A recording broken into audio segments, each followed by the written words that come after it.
Tervetuloa Routavision pariin. Minä olen toimittaja Elina Mäyrä. Ja minä olen Seksi Vau TV-tähti Jarkko Henttinen. Tämänpäiväisessä Routavisiossa käymme selvittämässä, kuinka VR:n junat myöhästelevät tänäkin vuonna routavaurioiden takia. Lisäksi käymme katsomassa vertahyytäviä kuvia suositulta EEK-kauhuelokuvafestivaalilta. Alkuun kotimaan sähkeitä. Pääministeri Jyrki Kataisen mielestä pienten lasten äitien tulisi lähteä hanakammin töihin. Kataisen mielestä osa-aikaisen työn käyttäminen Suomessa on liian vähäistä. 200 000 suomalaisen mielestä myös kokopäiväinen työ on jäänyt hallitukselta turhan vähälle huomiolle. Suomen Idols-lauluohjelma jää tauolle. MTV on ilmoittanut, ettei se aio järjestää laulukilpailuja vuonna 2013. Teini-ikäiset wannabe-starat tuntevat olonsa luonnollisesti eksyneiksi. Ensi vuonna ainoa tapa nolata itsensä julkisesti on perinteinen suomalainen änkyräkänni. Uusimman Bond-elokuvan ikäraja on laskettu 16 vuodesta 12 vuoteen. Mediakasvatus- ja kuvaohjelmakeskus Mekun mukaan elokuvan väkivalta ei ole erityisen yksityiskohtaista yhtä kohtausta lukuun ottamatta. 12-vuotiaiden mielestä elokuva on yhtä kohtausta lukuun ottamatta tosi laimea. Uusin Bond on tällä hetkellä Suomen katsotuin elokuva. Elokuvat ovat viihdyttäneet ihmisiä myös Iissä. Suosittu EEK-kauhuelokuvafestivaali keräsi luokseen vannoutuneita klassisen kauhun ystäviä ja satunnaisempiakin faneja. Routavisio kävi selvittämässä, kuinka pelon sekaisissa tunnelmissa viikonloppua vietettiin. Suomen toiseksi suurin kauhuelokuvafestivaali EEK veti tänä vuonna 1000 katsojaa monimuotoisen kauhun äärelle. Viikonlopun ylivoimaisesti odotetuin näytös on vuonna 1925 valmistunut mykkäelokuva Oopperan kummitus. EEK-festivaalin vetäjät järjestävät tapahtuman talkoovoimin rakkaudesta viihdyttäviin kauhuelokuviin. Ensimmäinen festivaalijohtaja, tai koko idean isä, Heikki Timonen keksi yhtenä iltana, kun oli synkkä marraskuu ja ulkona oli kurja keli ja pimeätä, ja että niin kun jos Iin perään panisi K, niin sitten se voisi olla niin kuin I-kauhuelokuvafestivaali, EEK. Miten teillä on tänä viikonloppuna mennyt? Oikein mukavasti nyt varsinkin mykkäelokuva vetää ihmisiä paljon paikalle ja sitten monet jää katsoa muitakin sen kanssa. Että on sitten mukava, kun mykkäelokuvakin vetää sellaista yleisöä, jotka ei muuten välttämättä tulisi katsoa esimerkiksi tällaista 70-luvun tällaista B-kauhua, oikein niin kuin hyvää sellaista. Tämä on yksi juttu, miksi tämä on hauska laittaa, sekoittaa vanhaa ja uutta ja tuollaista klassikkoa ja roskaa. Enää ei pysty sanoa sellaista tyypillistä kauhufestivaalilla kävijää tai kauhuharrastajaa. Kyllä niin kuin on ikäsukupuolijakaumat ja miltä ne näyttää ja minkälaista musiikkia ne kuuntelee, niin se on kyllä hyvin kirjava. Bring me your sick and wounded. I only aim to heal. Hyvä kauhuelokuva ei hae tehokeinoja mauttomasta verimässäilystä, vaan hyökkää katsojan harmaiden aivosolujen kimppuun. Klassiset hirviöt ovat 2000-luvulla lähinnä koomisia. Täytyy jättää katsojalle kuitenkin paljon niin kuin tulkitsemisen ja niin kuin mielikuvituksen varaa, että siitä kanssa se niin kuin suurin kauhu sitten syntyy. Ei se, että valmiiksi pureskellaan ja näytetään niin kuin kaikki. Ei splatter-tyyli.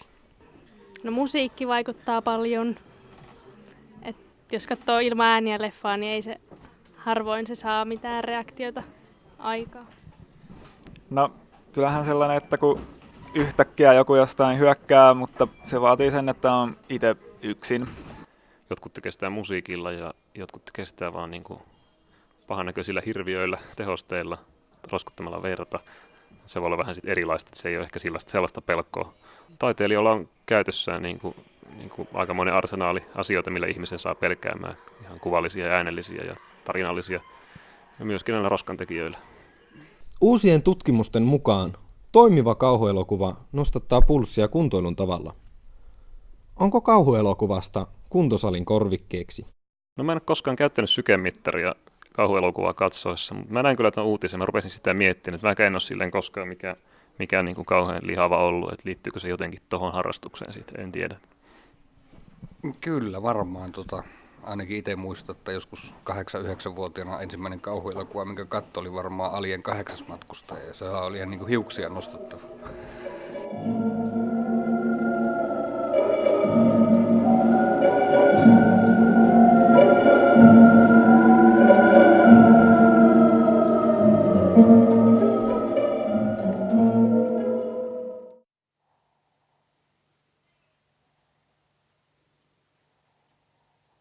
Jarkko, ota pois.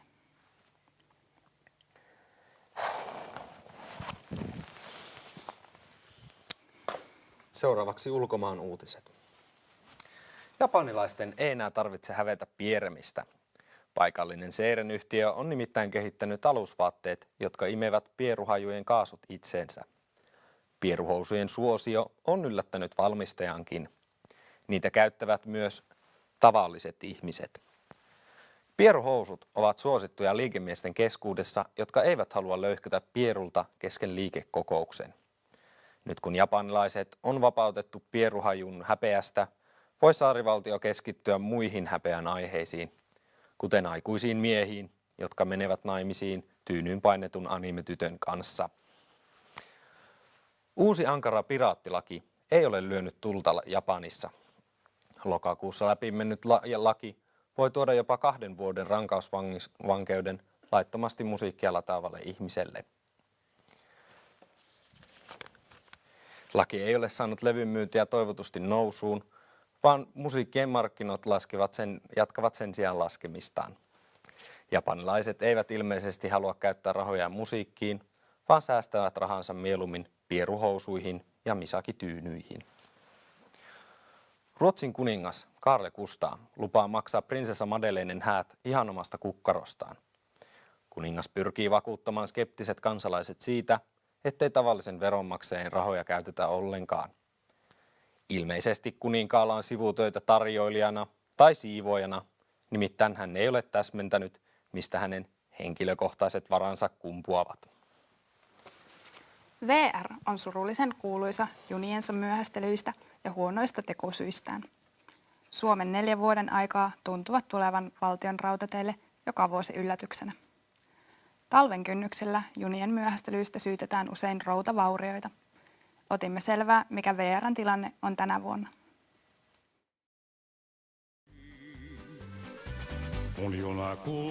Talvi on jo ovella, mutta junat eivät. Päätin selvittää, onko syy jälleen roudan. Olet matkalla Rovaniemelle junalla. Kuljet ilmeisesti junalla aika paljon. Kyllä. Ovatko junat usein myöhässä? Aina. Mitä VR:ltä annetaan syyksi, kun ne on myöhässä? En mä tiedä. Routavaurio. Onko se aina se routavaurio? Suurin piirtein aina. Miksi luulet, että routa tarkoituksellisesti estää näiden junien liikkeen? En tiedä kyllä. Miltä sitä tuntuu, kun ne junat on myöhässä aina? Vituttaa.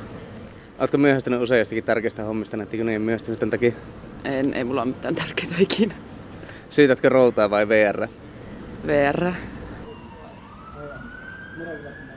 Mistä oikein johtuu, että junat ovat niin usein myöhässä?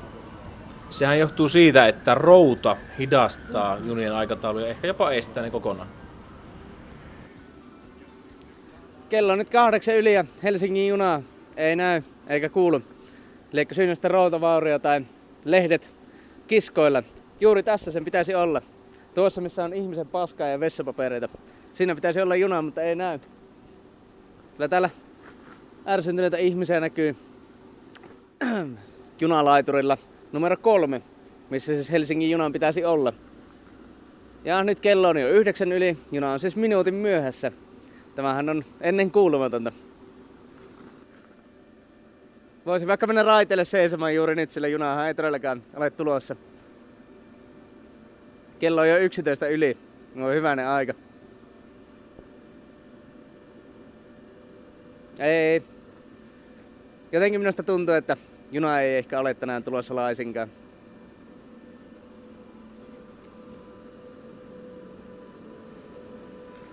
Mystinen ilmiö.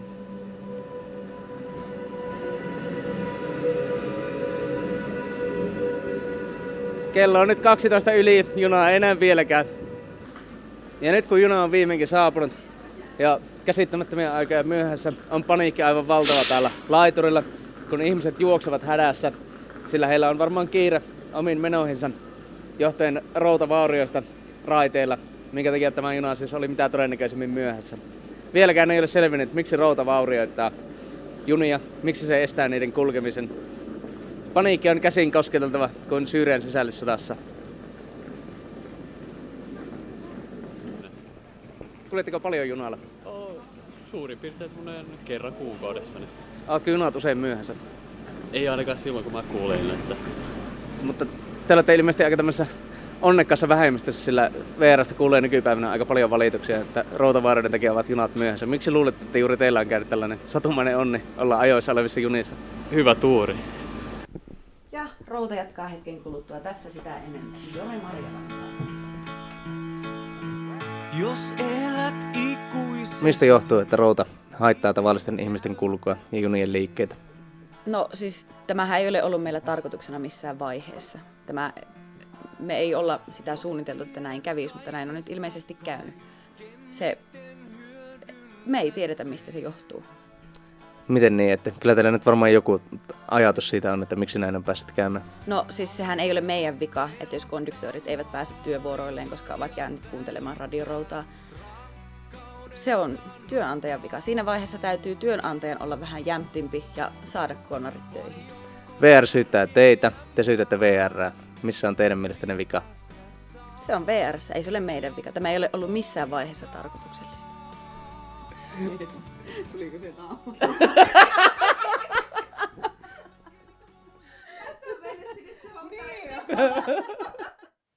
Lähetimme kirjeenvaihtajamme Anna-Mari Kilpijärven selvittämään, kuinka routavauriot vaikuttavat junaliikenteeseen Jyväskylässä. Ja terveisiä myös täältä Jyväskylästä. Saavuin tänne juuri tuolla Pendolinolla ja ainakaan vielä ei roudan aiheuttamia myöhästymisiä ole nähnyt, eli ihan ajoissa tänne tultiin. Mutta mikäs tilanne on siellä Oulussa? Haloo? Kuuluuko? Haloo? Tämänkertainen lähetyksemme alkaa olla lopuillaan.